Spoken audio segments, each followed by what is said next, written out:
Isa na namang nakapangingilabot na kwento mula sa mga pahina ng Aklat ng Lagim ni Kabano na pinamagatang OFW's Mysterious Case.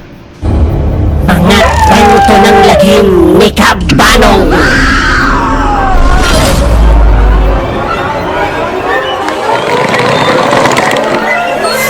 Pinagpalang araw po sa inyong lahat ng mga tagapakinig at ganun rin po sa inyo, Kabanong. Tawagin niyo na lang po ako sa pangalang Marta. Nakatira dito sa parting Mindanao. Hindi ko na po babanggitin ang baryo kung saan ako nakatira sapagkat hindi dito naganap ang mga pangyayaring kababalaghang aking ibabahagi sa inyo. Isa akong OFW dati o kaya na may sabihin nating domestic helper sa bansa ng mga banyaga na hindi ko na rin babanggitin sapagkat para na rin sa seguridad ng lahat. Dahil sa kahirapan ng buhay na kinakaharap natin, naisipan kong mag-abroad sapagkat nais kong matulungan ang aking asawa at maibigay ko ang maayos na buhay sa aking mga anak.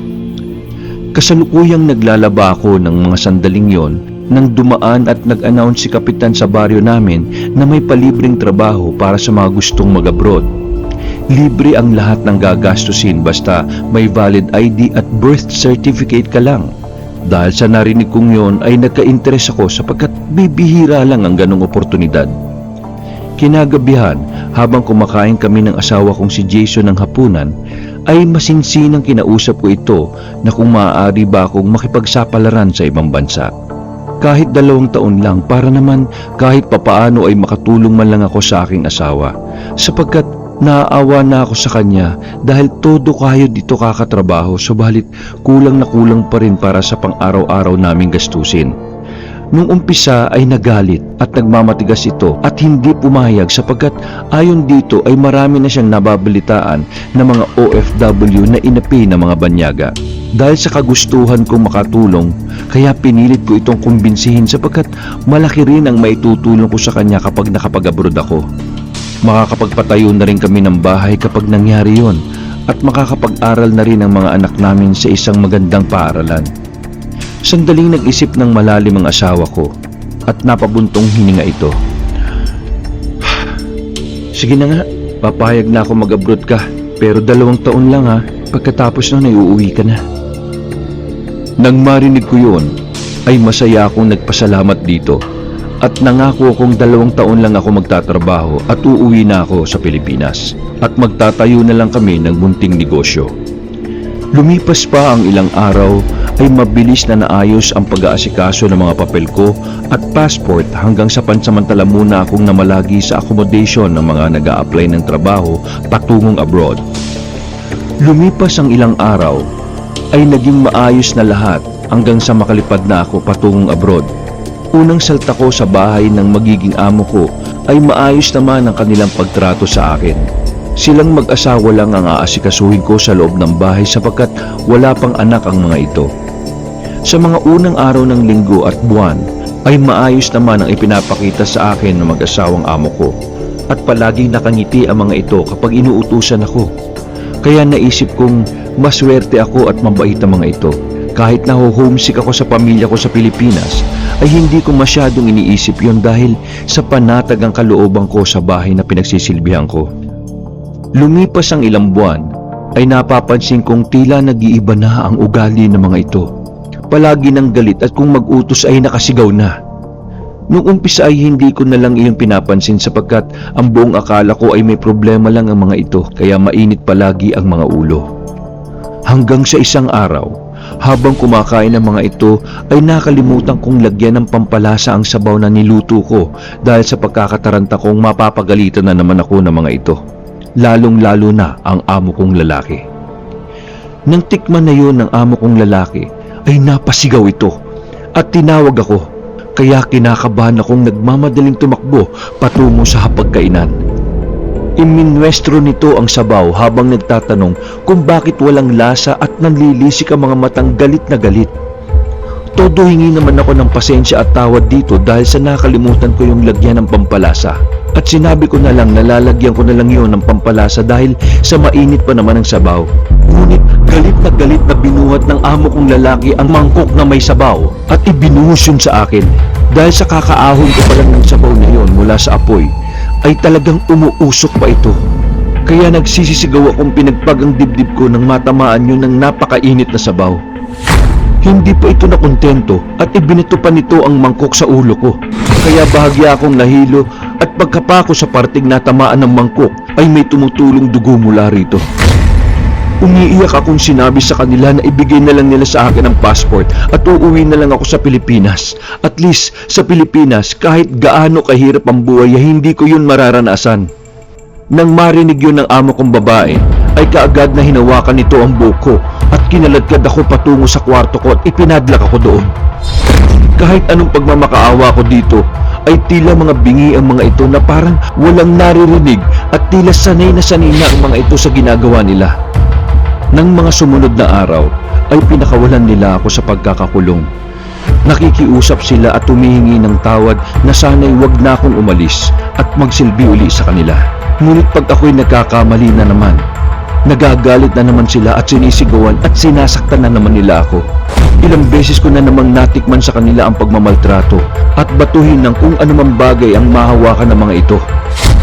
Tanging pag-iyak at pagsambit sa Panginoon na lang ang aking ginagawa ng mga sandaling ito.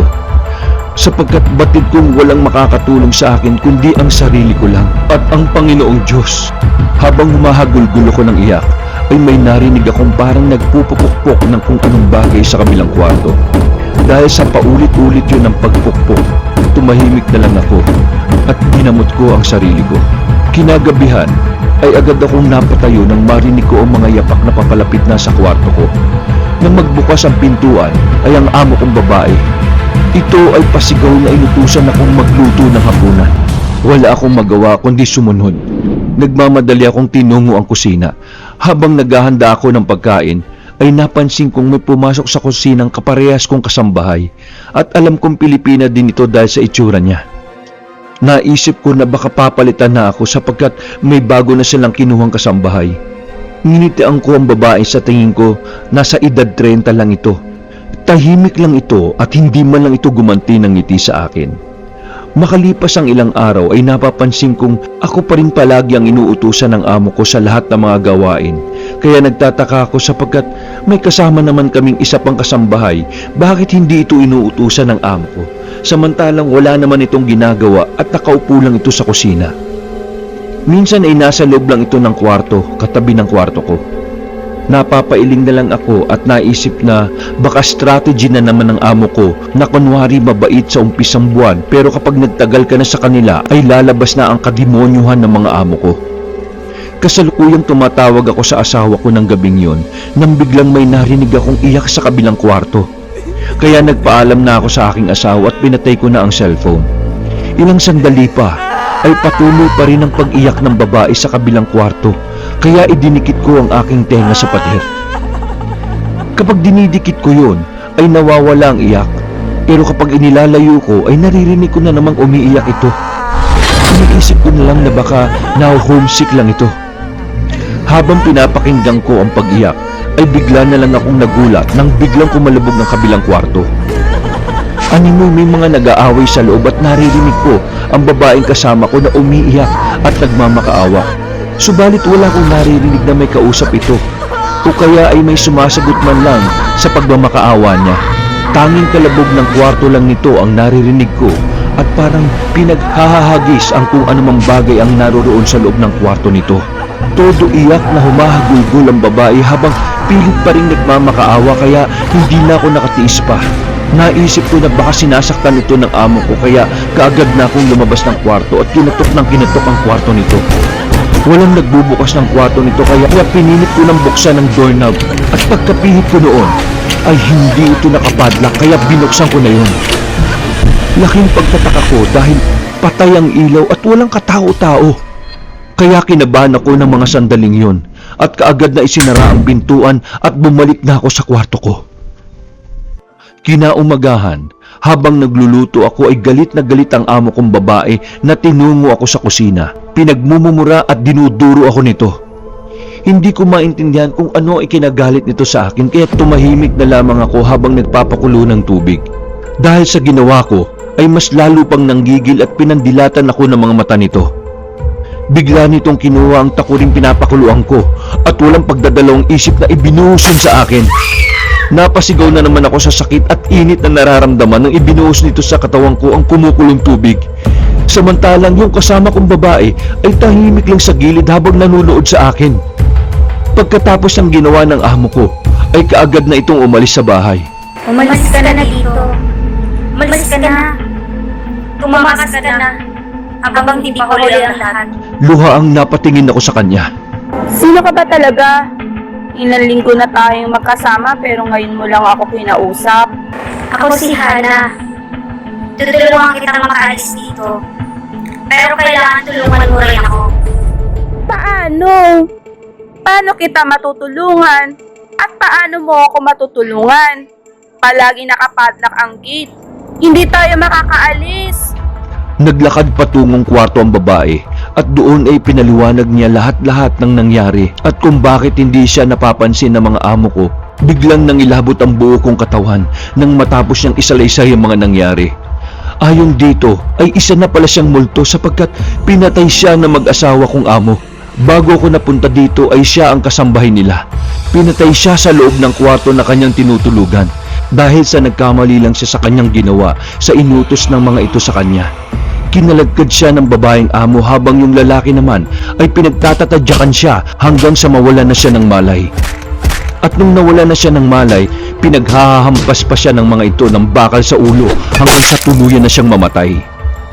Hanggang ngayon ay hindi pa alam ng pamilya nito sa Pilipinas na patay na siya dahil ang ipinalalabos ng amo niya ay lumayas ito at sumama sa ibang banyaga. Lumabas siya ng kwarto at sinundan ko siya papunta sa likod ng bahay. Doon niya itinuro kung saan nakalibing ang kanyang bangkay. Pagkatapos ay itinuro naman niya kung nasaan ang susi ng gate at ang passport ko, pati na rin ang passport niya para ipakita ko ito sa pulisya.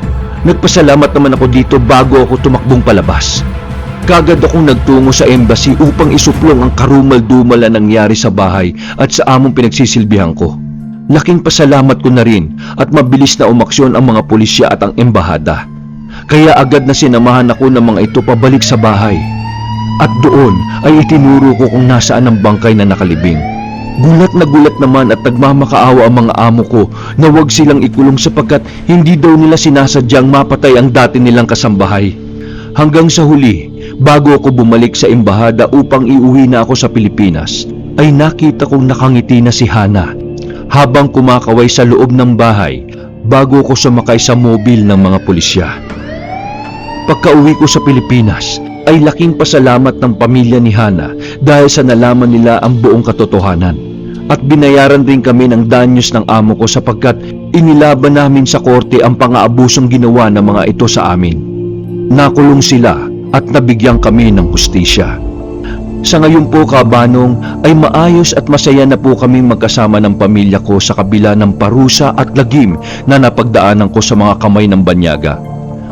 Hanggang dito na lang po ang aking kwento at maraming salamat po.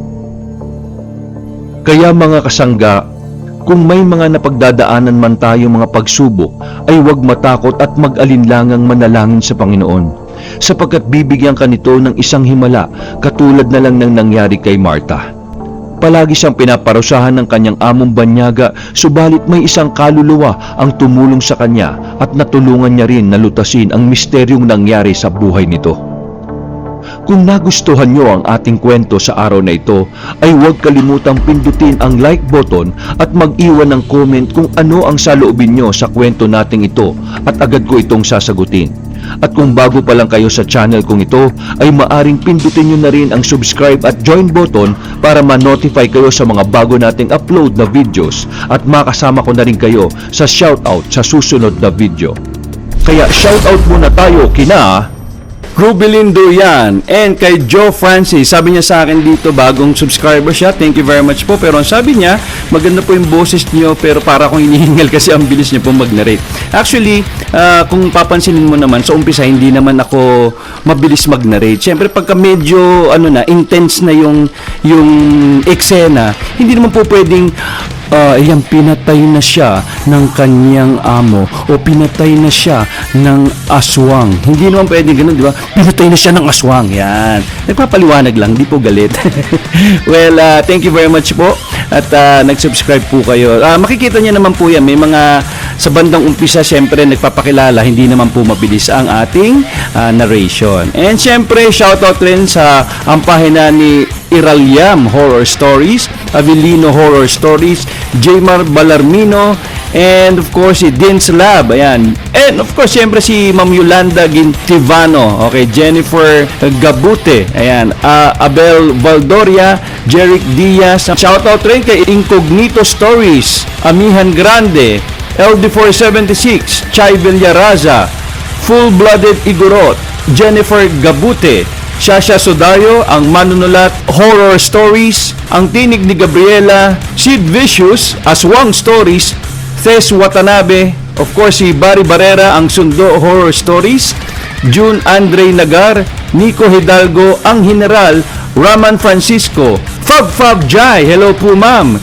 Ricazali Pace, Rains Archive PH, Doha, Milagrosa Luke, and of course si Shyla Hart. Maraming salamat po sa inyong lahat. Nagpapasalamat rin ako sa mga kasangga ni Kabanong community member na sina Nika Nociel Urbano, Shasha Sodario at Milagrosa Luke. Maraming salamat sa walang sawa niyong pagsuporta sa ating channel. Hanggang sa muli, ito ang inyong Kabanong dito lang sa Aklat ng Lagim ni Kabano!